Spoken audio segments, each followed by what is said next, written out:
Hello guys, welcome to GK with BK. Let's understand and learn something about this Constitution of India. I'm sure it's going to be a short video because neither am I a lawyer nor it is a polity class to be discussed for a longer period. And before we learn how is it impacting the Indian business and Indian economy, we have to understand some historical background of this Constitution of India. Okay, so we all know the historical movements, no, freedom movements, freedom fights. In all these freedom movements, the freedom fighters had one demand: uh, the complete independence. They called it Purna Swaraj. We had it, so we eventually got it by 1947. But at the time of freedom, the 1947, we didn't have the rule book. We have to create one. We've been creating one. Okay, so what for? What is the rule book for? The rule book is to maintain the peace and order of the country. We didn't have that, so we were creating one. The inception of creating one book started way before, but official commencement happened at 1946. In what way? How? We'll learn. So we called the crew members, the group, as Constituent Assembly. It is established in 1946 under the British government itself. Like we had around 389 people in it. So in between 90 people left, withdrew, and eventually we got 299 people in it.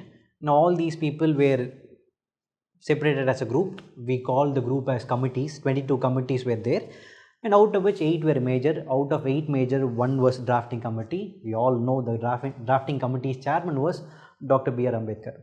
Okay, and these committees as a group assembly, they had to observe and analyze over 60 countries constitution. They analyzed it. Then we've got a longest report. Okay, we call it the Constitution of India. We have the longest constitution in the world. Okay, so it took around 3 years, close to 3 years. To be precise, it is 2 years, 11 months and 18 days to create one such book. Okay, and the Constituent Assembly adopted it at 26th of November 1949 itself, but it came into force effective immediately at 26 Jan 1950. And now I know the reason, not I, now we know the reason why we are celebrating Republic Day every year. Okay, and at the time of adoption, at the time of accepting and making this Constitution of India into effect, we had around 395 articles, the rules. Okay, so 395 articles were there, but to maintain the democratic trait of this India, we have to revamp it. Okay, so the revamping process is called as amendments, and we were amended it for 106 times, and now we've got 448 articles in Constitution of India. Okay, features. What do we have here?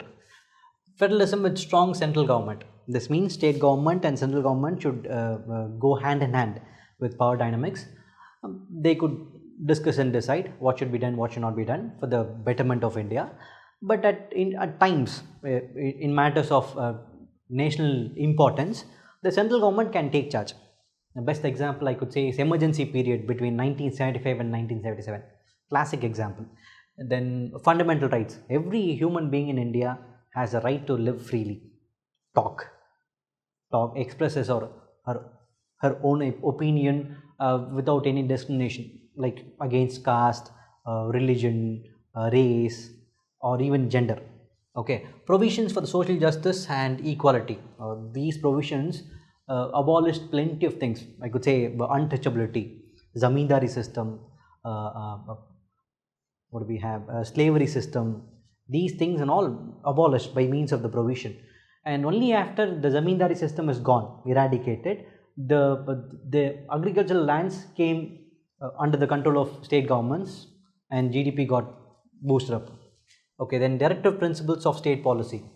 This is a technical rules or rule book for state governments, where the state government should pass some laws, pass some policies, so that the socio-economic conditions would be developed.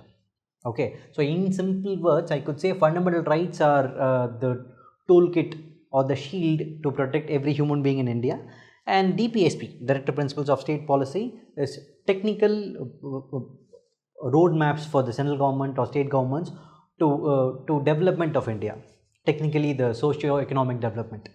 All right, uh, how this Constitution of India is helping Indian business, we'll learn.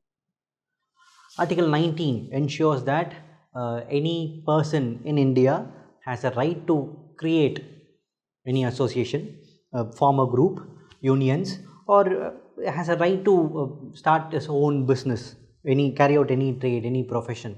Okay, but with some conditions. So they have to obey certain laws of the state government. Okay, for example, say I'm going to I want to start a pharmaceutical business, but I don't want to follow the law. What will happen?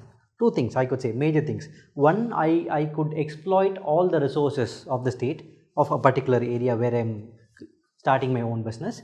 And second, I'll start to create low grade drugs. Okay, I am not following the metrics, so I'll start to create low grade drugs. What happens? Eventually the drugs will have the impact in the society, and the entire thing will be collapsed. So we don't want that, right?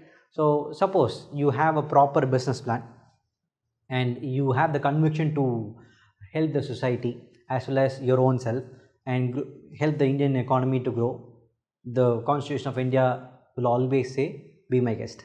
Fine, you have started a business and now you are about to obey some laws, right? So it comes under directive principles of state policy. Let's learn that. Article 38, state to secure social order for the promotion of welfare of the people. Okay, this says like the state can impose a law or certain policies so that your business is good for socio-economic growth of any set of public there. It's not like you can exploit people and not give proper money. No, you need to give proper work and you need to give equal work for any people, like irrespective of the race, gender or caste and religion stuff. You need to give equal work opportunity, equal pay as well. Then comes Article 39.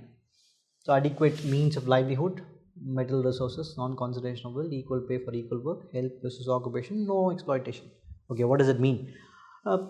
Say I am a businessman, I have a business, so I am hiring people from underprivileged society. So what happens? I might think, I should not think, say for example, I might think, okay, these people belong to underprivileged society, so I can give them meager amount so that they could work for longer hours. I should never think like that. The government says you cannot, the businessman cannot think like that. If the businessman thinks like this, gone, the business will not happen, right? So the Constitution of India, Article 39 ensures that the businessman should never think like this. So exploitation should never happen. Okay, and I should give equal opportunity to every people, every person, irrespective of the gender, caste, religion, race as well. No, nothing should be seen like that. I should give equal opportunity, equal pay. Okay, and these first three things, they ensure that the government is focused on giving equal opportunities to every other people who seek business opportunity. Like I cannot say I am the government, so I like one person, I cannot give every opportunity to that person so that the entire economy, entire wealth is gone towards him, is accumulated towards him. No, it should not be possible. It is not possible with respect to Constitution of India. So this means the government cannot exploit the business people, the business cannot exploit the normal persons as well.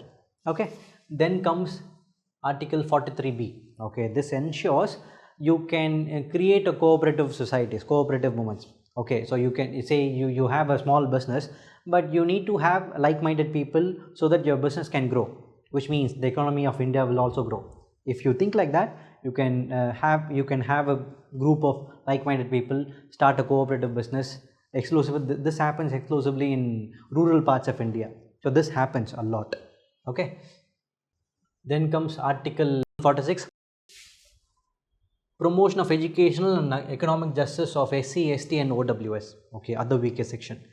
This means the state should ensure that people from underprivileged communities, they get education, they get equal opportunity to work and get better payment to enhance their life and skill set. They should get the equal opportunity. The state should ensure that. That's how the Constitution of India says. And based on this, what can I say? In what way I can simplify this? Say for example, I start a business. I have a business. I hire people from underprivileged community. Now what happens? The government can do few things like giving me incentives or giving me subsidies so that I can use these subsidies to improvise their life. Also my business will be improved. Once these people whom I have hired are improved, their skill set will be improved. Once they improve their skill set, their productivity will improve, which means my business is improving, the Indian economy is also improving. Okay, so this is how the Article 46 is emphasizing how well the rules or the policies are imposed into a business or into a society. Then comes Article 48A, protection and improvement of environment and safeguarding forests and wildlife.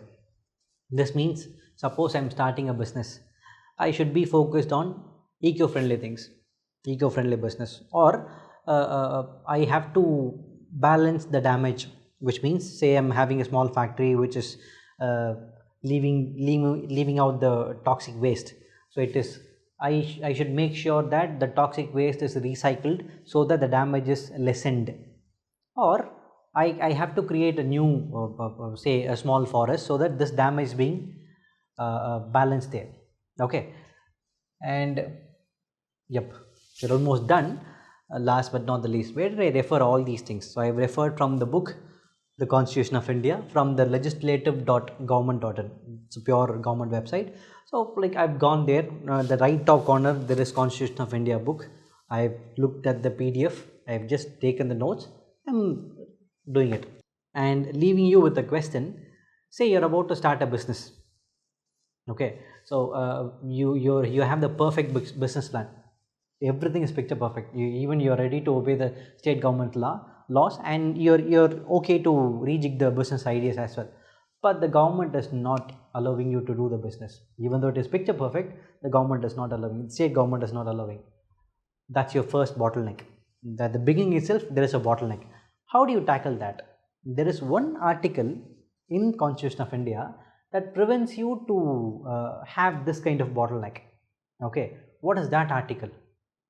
Refer the book, you will find the solution, and get me the solution for that bottleneck in the comment section below. Thank you and best wishes.